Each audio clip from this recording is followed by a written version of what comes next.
So we're now going to look at Argand diagrams. Now they lead on very nicely from complex numbers because it's a way in which we can visualize complex numbers. So we know how to plot xy coordinates on a set of axes. This is a very similar concept, but instead we are plotting complex numbers. So we can think of it like this. So I know we used a and b, but if we think of a complex number in this form, so x plus iy, then we're basically plotting x, y. So the real part goes on the horizontal axis, the imaginary part goes on the vertical axis. But instead of calling it x and y, we're going to call the horizontal the real axis. You can see there's RE, and then the vertical is the imaginary axis represented by that IM. So we can plot complex numbers on our Argand diagram. So let's say I wanted to plot, for example, 1 plus I. So that would be number 1.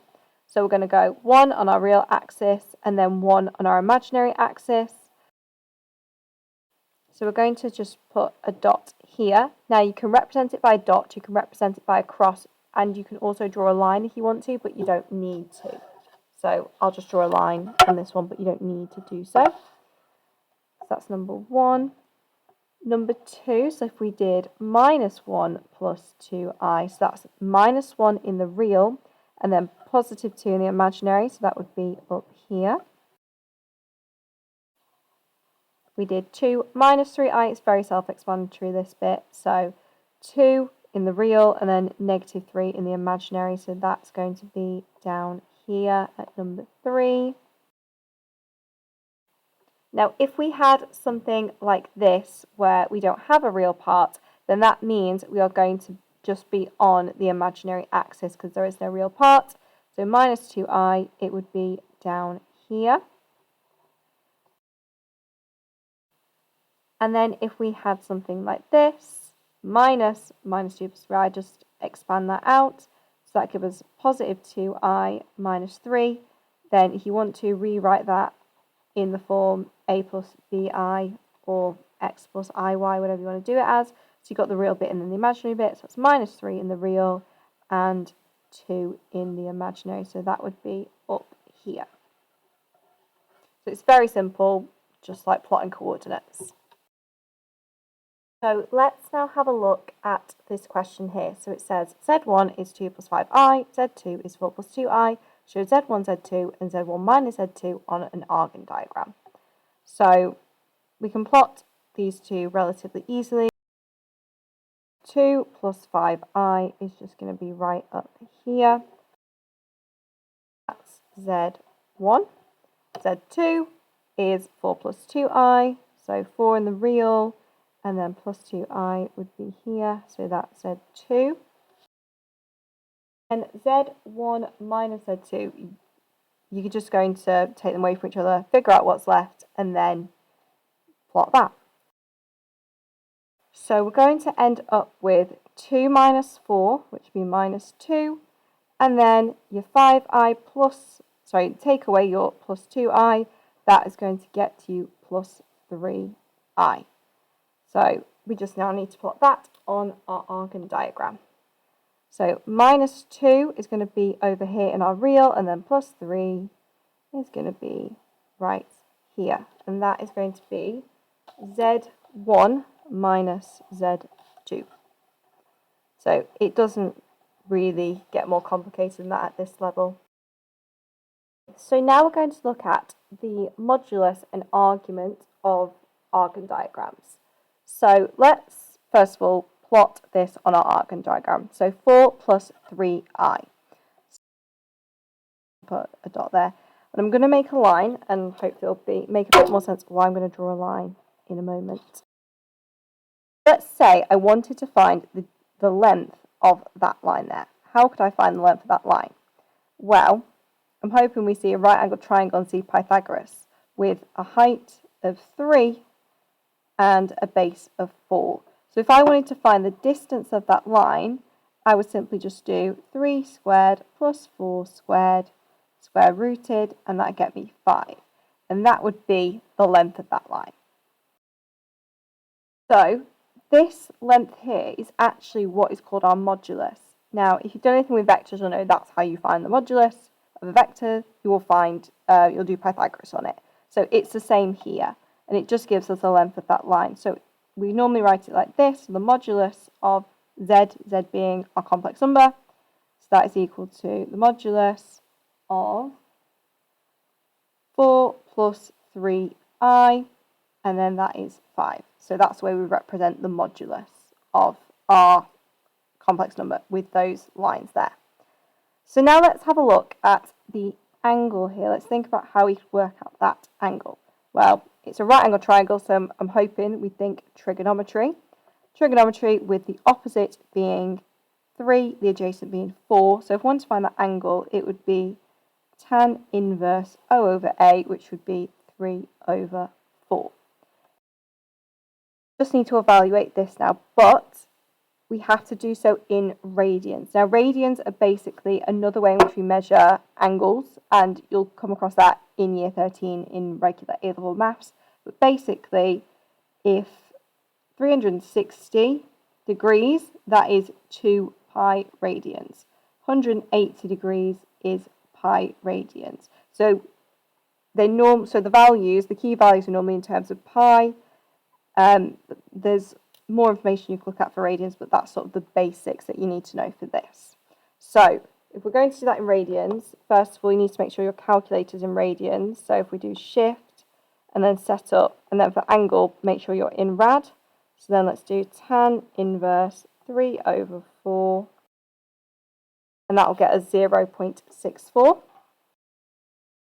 I'll get 0.644 radians.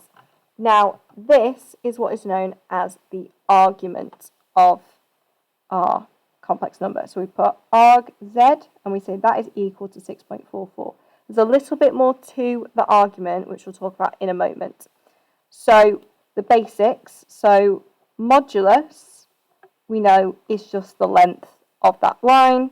So if our complex number, so if z is in the form x plus I, y, then the modulus, which we represent with those two lines, is just the square root of x squared plus y squared, which is just Pythagoras' theorem. That's the modulus. Now, the argument is the angle, but there's a little bit more to it. So, the argument looks something like this. So I'm going to draw a little diagram here, because this is the easiest way to represent the argument. So when we're talking about the argument, we're looking at the angle here. So if it's positive and it's on this side of our x-axis, then we go this way and we measure this angle here. And if it's below the line, so this side is positive, and if it's below the line, we measure it going this way, so going this way around underneath the x-axis, and that will give us a negative argument. The angle itself you get won't be negative, but you make it negative. And then arg z is that angle there, so either this one or this one here if it is on this side of our x-axis. Normally give arguments in the range of pi and minus pi. And that's basically because this is a straight line and we said 180 degrees is pi. So this way has a max of 180, this way has a max of minus 180. And that is what is known as the principal argument. So we're going to now look at finding the argument and modulus of a few different complex numbers. So the easiest thing I would say to do is draw out a diagram, because there are certain rules that you might see in textbooks and things, but honestly the easiest thing I think to do is just draw yourself a diagram, especially with the argument, because you can figure it out without all the rules and just it means there's less to remember. So here is my Argand diagram there. So the modulus is pretty straightforward. That's the easy bit. That's just going to be the square root of 5 squared plus 12 squared, which is just 13. And that's our modulus. The modulus is pretty easy. Now let's think about the argument. So for this case, it's pretty straightforward because it's just going to be that angle there, because we're measuring this way round because we're above the axis, the x-axis. So we're measuring this way, so it is just going to be that angle there. So we think about that triangle. So if we want arg z, that is just going to be, well, we've got opposite is going to be 12 and the adjacent is going to be 5. So it's going to be tan inverse 12 over 5. And that gets us 1.17 or 1.18 if we round it. And that is going to be our argument. Don't need degree sign or anything because it is in radians. Now you can do this on your calculator, but you do need to know how to do these without a calculator as well. So what we're going to do is first we need to make sure we're in complex mode. So shift, setup, and then you go down to complex mode and then you press A plus BI. So what we're going to do is we're going to go to option, complex, and then you can see here we have abs, which is your absolute, which is your modulus value.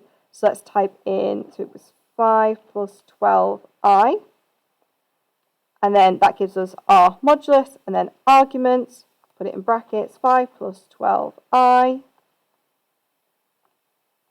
and that gives us the argument, which is what we got before. Okay, so let's have a look at this one here. So minus 1 plus I, so again, recommending that we sketch that out. Let's do the argument. So that's just going to be, I mean, you can put minus 1, but it honestly doesn't matter when you square it anyway. So that'll just be 1 squared plus 1 squared, which is just going to be the root of 2. So that's our modulus. Now let's look at the argument. Now for the argument this time, when we find this angle here, that's not going to be our argument. The argument, remember, has to go this way if we're above the x-axis. So it's actually this angle here that we want to find. So think about this is 180 degrees or pi, because 180 degrees is equal to pi radians. So what we're going to do is we're going to find what this angle is and take it away from 180, and that will give us this bit here. So we're going to do tan inverse of just 1. Tan inverse of 1 is pi over 4. So our argument is going to be pi minus pi over 4, which will give us 3 pi over 4. And that is going to be our argument. So our next one here is minus 2i. So let's again draw that on our Argand diagram. So in this case, we don't have a real part. So we're just going to be on the imaginary axis. I'm going to be down here at minus 2. So that's where we're going to be. So if we start with our modulus, so the modulus of z is just going to be the square root of minus 2 squared. It's just going to be the square root of 4, which is 2. And that makes sense, doesn't it, really? Because this is just a vertical line going down, and it goes down by 2. We don't actually need to do that to get our modulus there. It's just the length of that vertical line, which is 2. Now, argument. You might be thinking, well, how do I do the argument here? Because I don't have a triangle. I can't do trigonometry on that. But let's think logically for a second and go, is that not a right angle? Is that not a right angle? I think it is. It's a right angle, isn't it? So that angle there is 90 degrees, which is the same thing as pi over 2. Because if 180 is pi, half that, pi over 2. So just remember, though, we are on now, we're going underneath the x-axis, so it's going to be a negative argument. So it's just going to be negative pi over 2. 90 degrees, pi over 2, and it's negative because we're under the graph now. And let's have a look at this one, part D. So again, sketch out your diagram. So let's do the modulus. So this bit doesn't really change. So it's 1 squared plus 3 squared. So that's going to get us root 10. So root 10 is our modulus. Now let's have a look at the argument here. So this is our diagram. So if we think about it, we've got a triangle there. So we can work out what this angle is here. But think about it, we basically need this bit. But it's the same as what we did before, but it was flipped and it was on the positive. Remember, we're on the negative here because we're underneath. We're going to find this angle and just take it away from pi, which is the equivalent of 180 degrees. So if you want to, you can flip that triangle around if that would make you happier. So it's got a height of 3 and it's got 1 on the base. So that's going to be tan inverse 3 over 1, which is just 3. That gets me 1.2, call it 1.249.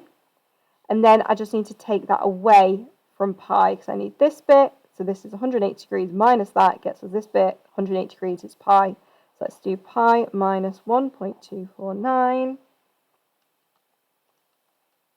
And that's going to get us 1.89. And then remember, because it's negative, it's going to be a negative argument. So it's negative 1.89.